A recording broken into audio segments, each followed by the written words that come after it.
And so I think we can all come to an agreement that 2025, terrible start, not cool. From New Orleans to the Cybertruck to the LA fires, dude. We're on life support already, and I just feel like it's kind of like looking like a bad omen for what's to come for the rest of the year. And I gotta blame Cat Williams for that. I'm not going to lie, bro. Like, he set it off last year for 2024 at the beginning of the year, and the next thing you know, boom, everything happens. Like, from Diddy, Vince McMahon, Nickelodeon, all these people got exposed. Shit was crazy. Now we head into 2025, and boom, what's going on? These things, and it's like, yo, are we gonna be okay by the end of this year? But that's the way the universe rolls, I guess. I don't know, man. It's crazy, man. It's crazy. And so what I want to do right now is kind of go and recap the whole entire week and see what new information has come out. And yeah, let's do this. So let's start off with the LA fires and the insanity of it all. Let's start with this clip right here in particular. This shit was crazy. 5-month-old Joe Rogan comment going viral. I talked to a fireman once. He goes, dude, one day, he goes, it's just going to be the right wind and fire's going to start in the right place and it's going to burn through LA all the way to the ocean. And there's not a fucking thing we can do about it. I go, really? He goes, yeah, we just get lucky. He goes, we get lucky with the wind. He goes, but if the wind hits the wrong way, it's just going to burn straight through LA and there's not going to be a thing we can do about it. Because these fires are so big, dude. When they're talking about like thousands of acres that are burning simultaneously with like 40-mile-an-hour winds. And the wind's just blowing embers through the air, and those embers are landing on roofs, and those houses are going up, and they're landing on bushes, and those bushes are going up, and everything's dry. And once it happens in a way where it's so spread out that there's nothing they can do. No, bro. Like, I ain't gonna lie, Joe Rogan, he put that into the universe. I ain't gonna lie, bro. He should have kept that conversation between him and that fireman to themselves, because now it's out there for the world, and now here we are. It's insane. And based what I've seen online, a lot of people are upset at California's politicians. And I mean, this is a good example right here, bro. She's a news reporter, but this is straight like, yo, Governor, you got I'm a second? still a citizen here, and this is my home. Governor, I live here, Governor. That was my daughter's school, Governor. Please tell me what you're going to do. I'm not going to hurt him, I promise. I'm literally talking to the president right now to specifically answer the question of what we can do for you and your daughter. Can I hear it? Can I hear your call? Because I don't believe it. I'm sorry. There's literally, I've tried 5 times. That's why I'm walking around to make the call. Why is the president not taking your call? Because it's not going through. So Why? I have to get cell service. So let's get it. Let's get it. I want to be here when you call the president. I appreciate it. I'm doing that right now. And it's to immediately get reimbursements, individual assistance, and to help you. I'm devastated for you. I'm so sorry, especially for your daughter. I have 4 kids. Losing the school. Everyone who went to school there, they lost their homes. They lost 2 homes because they were living in one and building another. Governor, please tell me, what are you going to do with the president right now? We're getting the resources to help rebuild. Why was there no water in the hydrants, Governor? That's all literally. Is it going to be different next time? It has to be. Has to be. Of course. What are you going to do? I'm doing To everything fill the hydrants. I would fill them up personally. You know that. I literally have. I would fill up the hydrants myself. I understand. But would you do that? I would do whatever I can. But you're not. I see do you know there's water dripping over there, Governor? There's water coming out there. You can use it. I appreciate it. I'm going to make the call to address everything I can right now, including making sure people I'd are like safe. to make sure you do. Can I have an opportunity to at least tell people you're doing what you're saying you're doing? Could somebody have a contact? Can I have your contact information? Right there. And I'm so curious of what's been going on with the fire hydrants also, bro. Like, why don't they have water? Like, what's been going on with that? All right, and so lucky for me, Philip DeFranco, he has a little part here where he talks about why there wasn't any water inside the fire hydrants. The reason there is no water available in fire hydrants in LA is because the water lines have been broken or burned by the fire, so there is no water pressure, in addition to low water pressure due to 8 months of drought. Resist politicized accusations and conspiracy theories. However, that appears to be a bit of misinformation, as even LA officials were saying that was not the reason. I want to be very clear that the water continues to flow in the Palisades area through our main system. We haven't had any disruption into the water system, but because the winds were severely limited, the air operations, the number of fire hoses connected to the fire hydrants depleted our tanks in the area, specifically in higher elevations. We immediately implemented our contingency plans to provide water trucks to support our firefighters, and our crews are working on how to refill those tanks during this very moment. You also had LADWP's CEO and chief engineer saying earlier in the conference that this was not a case of the LADWP being unprepared. In preparation for the windstorm, LADWP activated its emergency preparation plans and filled all 114 available water reservoirs and storage facilities throughout the city, including the 3 1 million gallon tanks in the Palisades area. We also fuel all our generators serving our pump stations to ensure water will flow out through the emergency. And so the short version, according to LA's Department of Water and Power, is that the water was being used faster than it could be replaced since they couldn't rely on helicopters and planes to fight the fires. And in general, she also emphasized that they were searching for solutions to get even more water and also asking residents in Western LA to please conserve water.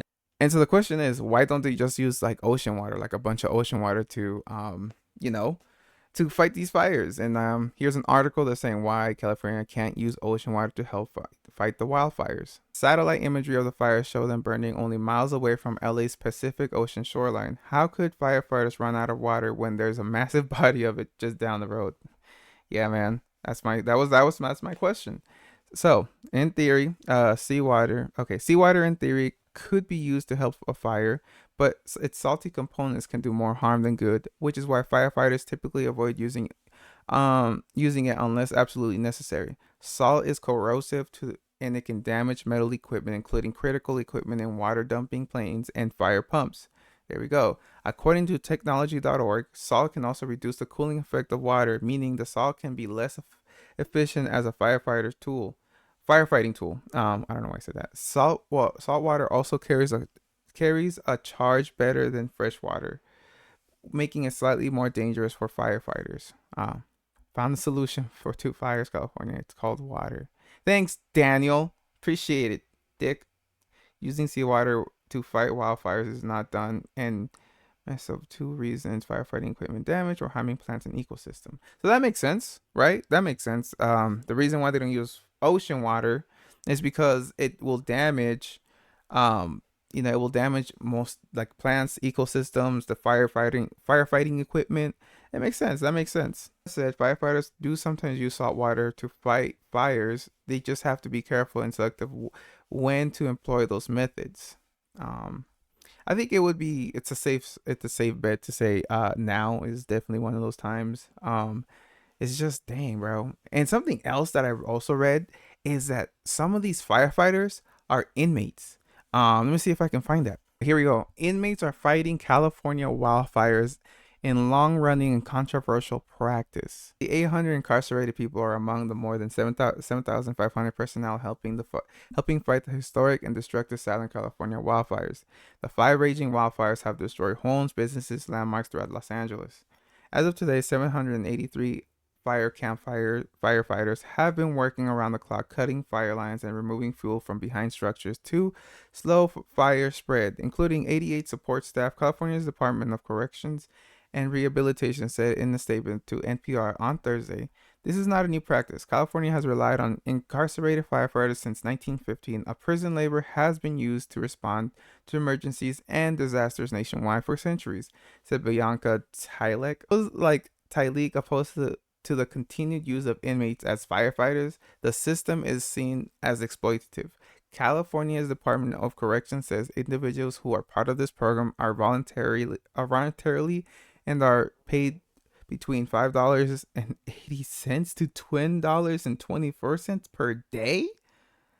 Nah, that's crazy. Especially for going out there fighting fires. Getting paid $5 to $10, I'd be, oh no, bro, that's crazy. But I mean, I don't know, bro. I don't know. There has to be more information, or I have to like really get deeper into it. From my reaction at this current moment, that's crazy. The controversial practice also fills critical personnel gaps, especially as California faces a future with with faces a future with longer and more destructive fire seasons due to climate change. Yes, yes, this is something that's so true, bro. I hate that no one's like, people are denying the climate change, bro. This is what's gonna happen. Stronger hurricanes and more dangerous fires like this. Stronger tornadoes. There's a lot of things that's gonna happen because of us ruining the planet, and I can't. We have to admit that, bro. It doesn't matter what side you're on, Democrat, Republican, whatever you're on, bro. Climate change should be one of our priorities, at least top five, as a human, like as like you know as humans, as a society, bro. That should be our top five, like no cap, no cap. Do they completely choose what they do? California is one of more than a dozen states that operates conservation camps, commonly known as fire camps, for incarcerated people to train to fight fires and respond to other disasters. See, my question would be this, right? Okay, say they got, rehabilitated, everything seems like they're like straight. Could they get a job as a fireman, right? Or would, because of their background and because of like whatever crime that they did, do they get turned away? That would be my question there, because it's like, if you already have experience fighting fires and you say, hey, I'm a firefighter when I was in jail, da da da da da, that should qualify you. And if you have been actually rehabilitated, you should get that job. Or is it because you have a criminal record? Too bad. I'm sorry. It doesn't matter if you do have experience. You get turned away. That would be my question right there. The program was first established in 1915, but expanded during World War II after forestry staff left to fight in the war, and the interim incarcerated people were tapped as replacements, and 41 camps were established. There are now 35 such camps in California, all which are minimum security facilities. The incarcerated firefighters are at a higher risk for serious injuries. They are also more than 4 times as likely to get cuts, bruises, broken bones compared to the professional firefighters working the same fires. That's crazy. The report found that they were more than 8 times as likely to face injuries after inhaling smoke, ash, and other debris compared to with other firefighters. Wow.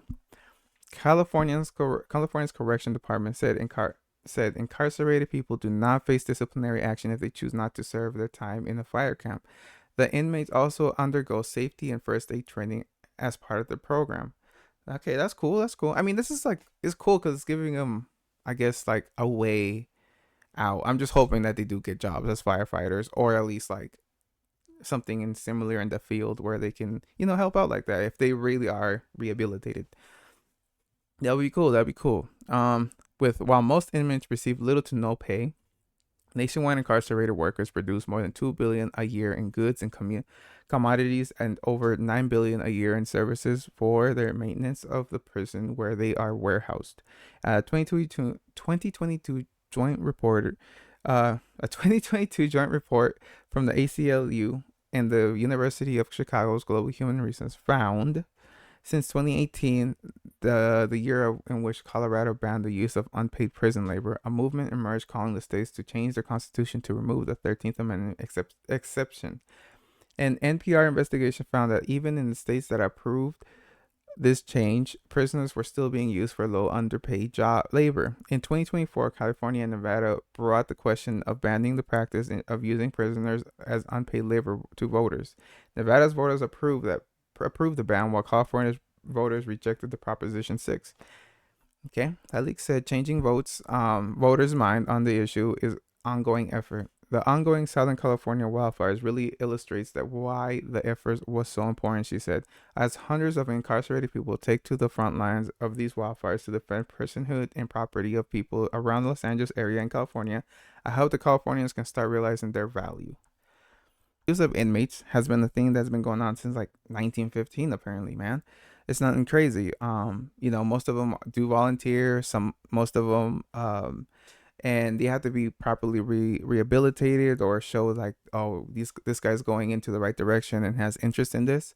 They have to really show that. They have to, unfortunately, the pay is bad, bro. That's horrible pay. That was horrible pay. It's like 1950 to 1050 was like, what, for fighting fires? It doesn't matter if you're incarcerated or not. You're still going out there to like risk your life like that, which they are more prone to getting injured compared to professional firefighters, which is also another thing. Another thing is the conspiracy theories. Yo, some of these conspiracy theories are kind of wild, man. They're kind of wild.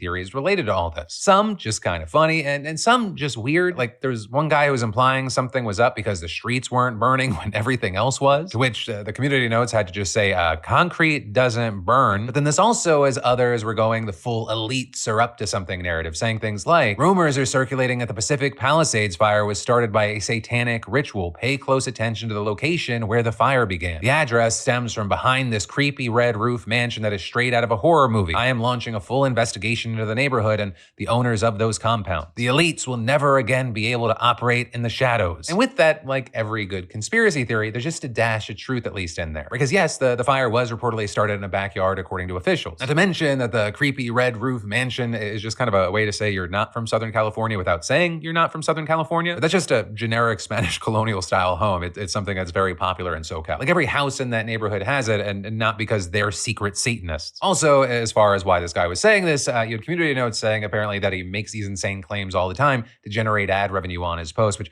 is a common criticism of X's blue checkmark program. But with all of that said, how I'll close this is just by saying everything just feels crazy and chaotic there. If you are out there, please listen to the authorities. Please be safe. And for now, we're just gonna have to wait to see what.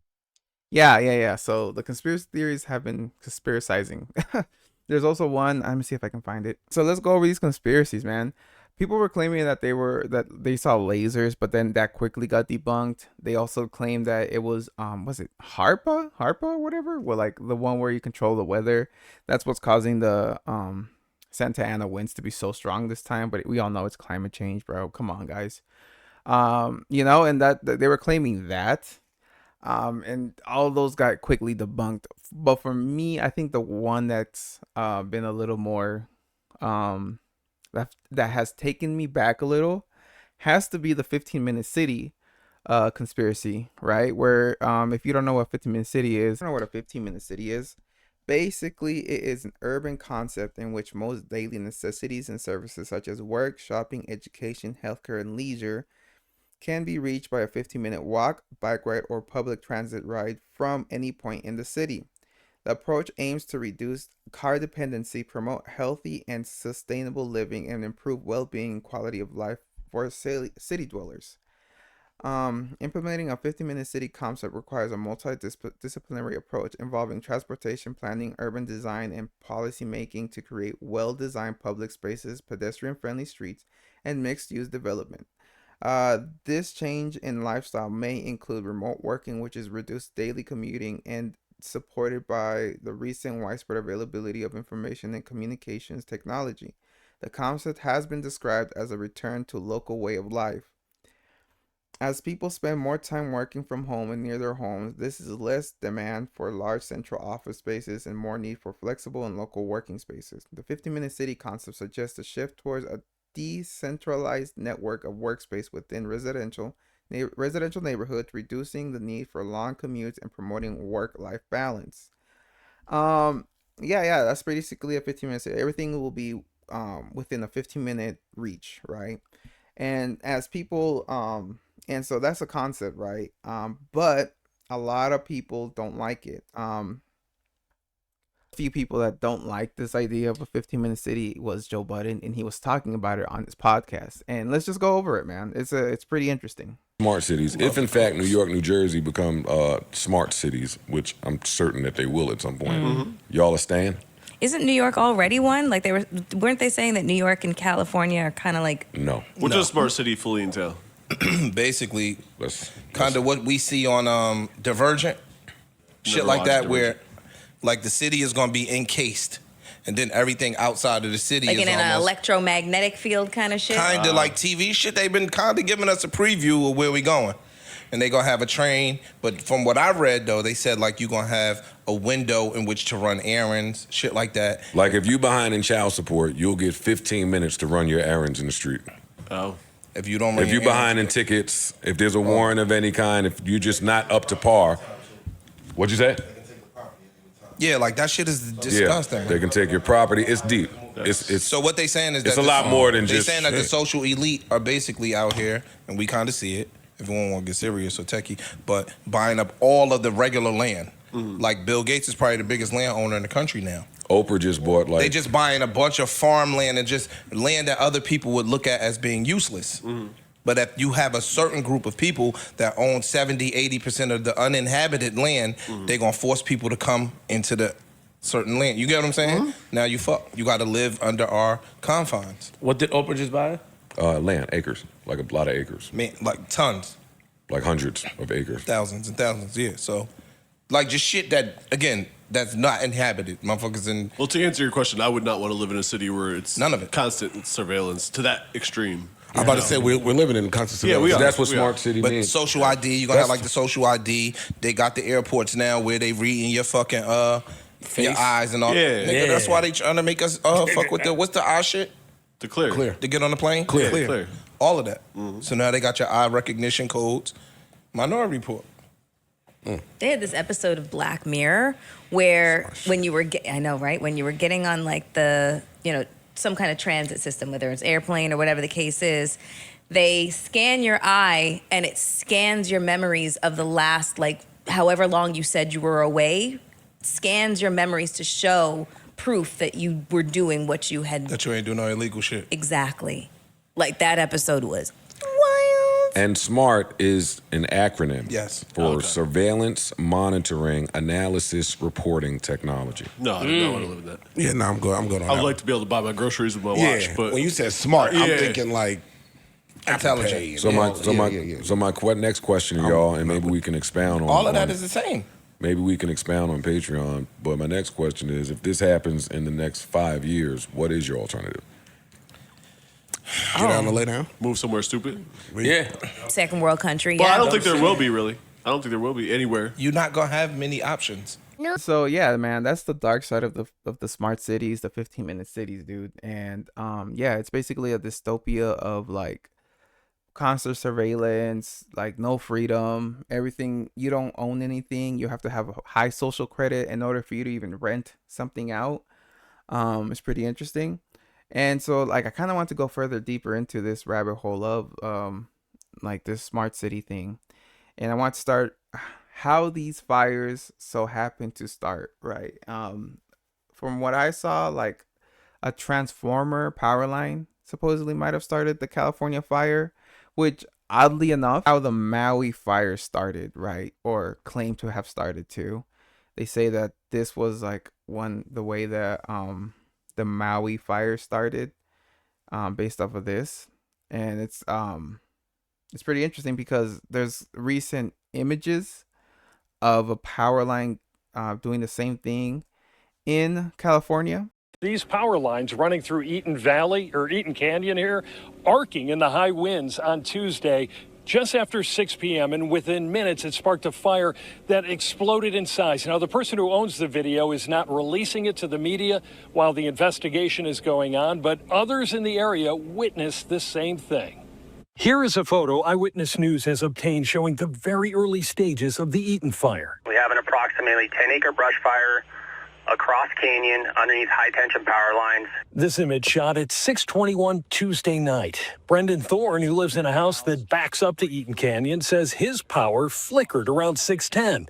And a few minutes later, a neighbor called to say there was a fire under the power lines. Sure enough, walk outside, and those towers right up there at the very base of it, right around the bottom, there was a fire maybe knee-high starting about there. The winds were violent, 100 miles an hour. I mean, I've never seen anything like it. Harry Kurtanian also witnessed the early stages of the Eaton fire from Kinaloa Mesa on the other side of the canyon. He rushed to his property overlooking Eaton Canyon when his mother told him she saw the power lines sparking. That area, in a matter of minutes, went from 1 acre and just spread. Embers were just going everywhere. We reached out to SoCal Edison, which operates high-voltage power lines in Eaton Canyon. When asked about the fire's origin, they directed us to a statement saying they do not believe their equipment was involved. Quote, "To date, no fire agency has suggested that SCE's electric facilities were involved in the ignition or requested the removal and retention of any SCE equipment." In your mind, this could have been prevented.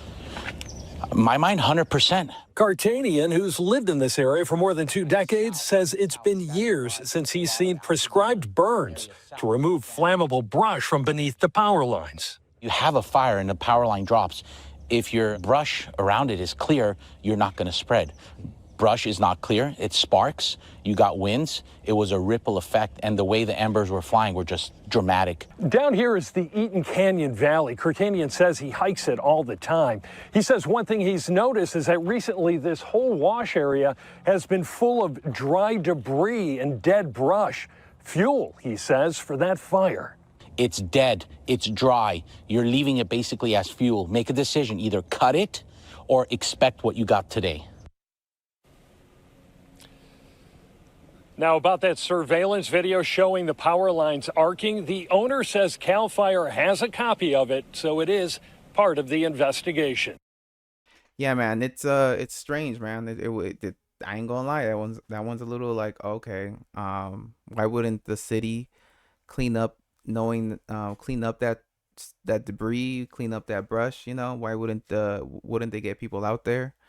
Another thing is, they say it's a inside job, the government. All these arsonists that have been getting detained, right? Claims is that these guys are agents, inside men, right? And they were trying to start more fires from what I've done. Good afternoon, everyone. First, I'd just like to say on behalf of the city and our department, pass along our prayers and thoughts and condolences to all those who have lost a loved one or lost property. To add to the previous speakers, for us, we're outside that fire zone, immediate fire zone area. What I'd like to commend is our community for paying attention, being observant, and seeing something and saying something. At that time, the park had lost a lot of trees that were down. The city had started its cleanup process, made big piles of lumber and bushes, and they're all piled up, which made something for somebody to come by and say, hey, look at that. It looked like it'd be a great place to light a fire or cause some damage. The park was just 100 yards from the base of the San Gabriel Mountains, so we got lucky that day, and I'd like to thank the community. Coming from outside, and these two gentlemen were very heated in their exchange, and so we stepped outside to see what was happening, and the first thing we noticed is one of the men is holding a blowtorch, and the other man is like, he's trying to start a fire. He just tried to start a fire. Call 911. Yeah, and so we're trying to figure out, all right, what's happening? What's going on? Why is this guy walking around with a blowtorch? And he does not, I'm like, when we first stepped outside, we were like, hey man, just set the blowtorch down and let's figure out what's happening. And like, he was not going to set the blowtorch down no matter what. And it wasn't going to happen. And we're like, hey, let's figure out what's happening. Put the blowtorch down. We can all talk. Let's figure this out. And it wasn't happening. He just did not want to set the blowtorch down. The other gentleman had already said he tried to start another fire. And then another gentleman came up the hill and said, yes, he just tried to start another fire at my place. And so we're like, all right, you got to stop. And so we basically dialed 911 and waited for the police to show up to discuss further. When you have the neighbors all coming together there, you see everyone come together and do what they can to essentially hold this guy until police get there, because there is a chance that he could have taken off running. What did it mean to see all of the neighbors kind of come together here? I mean, that's the upside of the crisis is you get everyone kind of coming together and trying to watch out for your friends and your neighbors and work as a team and try to keep your children, your family safe. Are you at this point concerned at all as the fires do continue there in Los Angeles County? What's going through your mind? Are you going to have to evacuate in any way? Go ahead. I don't think we're out of the woods yet, for perhaps a bad pun, but there's still a lot of fires surrounding us. So I think that we're definitely cautiously optimistic. The firemen and the air workers have done an amazing job. We can't thank them enough, and we're just hoping to stay safe. Yeah, and at this point, we know that there are still 4 active wildfires that are burning there in Los Angeles County. Chris and Kim, thank you so much for And yeah, man. So, they're saying that these guys are agents. It's kind of wild, bro. I'm not gonna lie. Again, like these guys are, for me, they're just mentally ill people. Why would you want to just cause more fires? That's your home first and foremost. You live there, bro. Come on, bro. If you live in California, why would you want to destroy any progress they've made in stopping this whole entire like situation? It's crazy to me, bro. But yeah, so yeah, there's some arsonists out there. It's kind of wild, bro. It's a wild place to be at right now in California. You never know what's going on.